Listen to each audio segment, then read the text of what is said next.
Yeah, what's up, y'all? We back at it again. It's your boy ANF Road Dog. That's RO to the D-O-double-G, ain't nothing free. And today we're going to be working on the 2003 Buick Century, doing the front brake pads and rotors.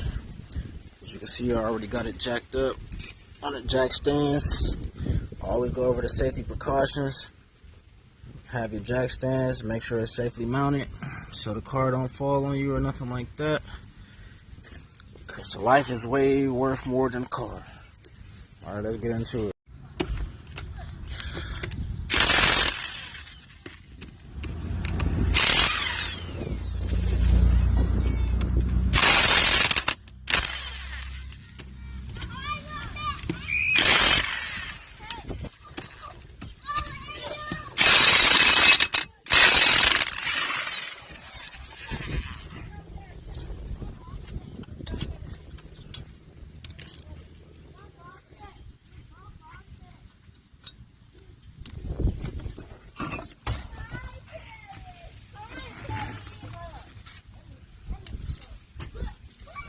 As you can see, the rotor don't look too bad, but you can still see the warp and groove lines on there.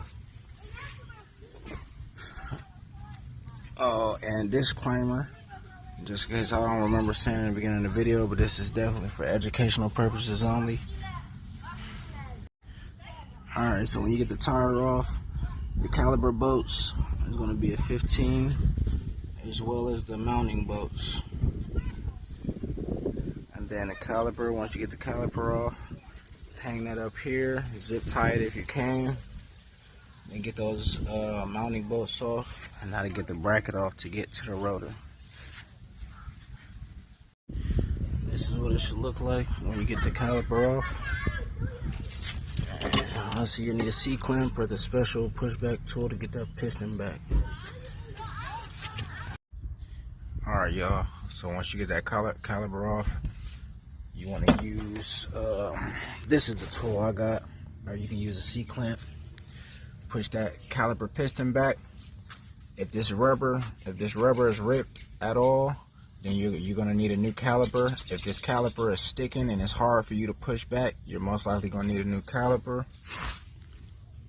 Got the new rotor on there.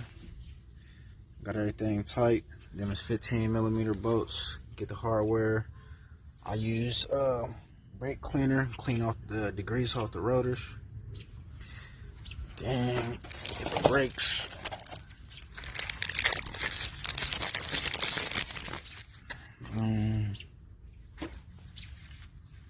Let's see. Get these on here. Alright, y'all, so when y'all get that piston pushed back, get the brakes in there with the brand new hardware. These ones is kind of a pain. For some reason I kind of had to knock them in with the hammer a little bit, but they definitely went in. This caliper back on.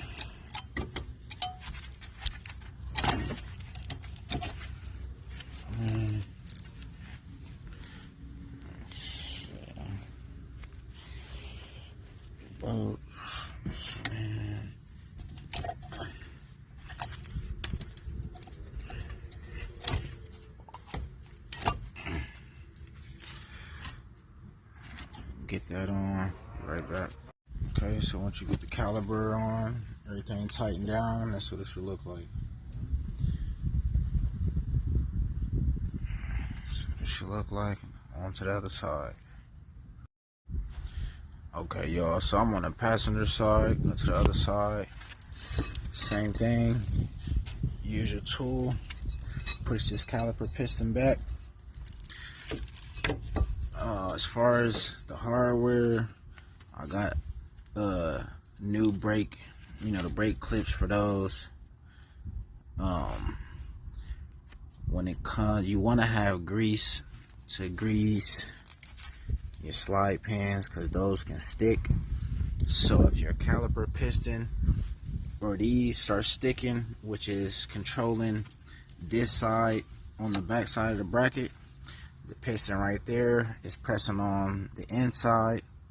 If either one of these stick, it's going to cause these to wear unevenly, and it's a whole chain reaction from the caliper to the brakes to the rotor. And it's handy if you got it. Alright, y'all, once again, this is how it should look. Brand new rotors, new brake clips, brake pads. If you have to force these in, if you ever have to force these in, sometimes you have to line them up directly evenly. But besides that, if you have to literally use force to force these in, then something ain't right. But I'll put this caliper on and get to the next step.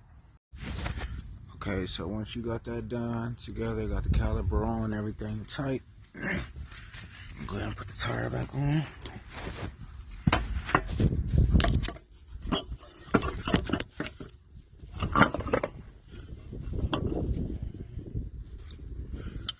Start it on there.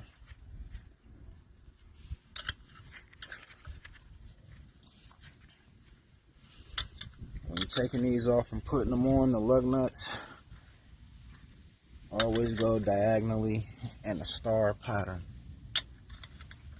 just to make sure they are evenly tight on there.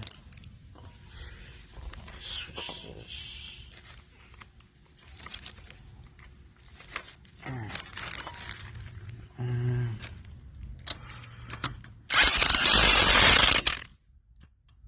You can be in my way and ain't stopping me, so just sit back and learn from the prodigy. Give it up cause you know it's a robbery, and you know this the way that it gotta be, cause you know we come straight out of poverty, trying to make it up out of monopoly.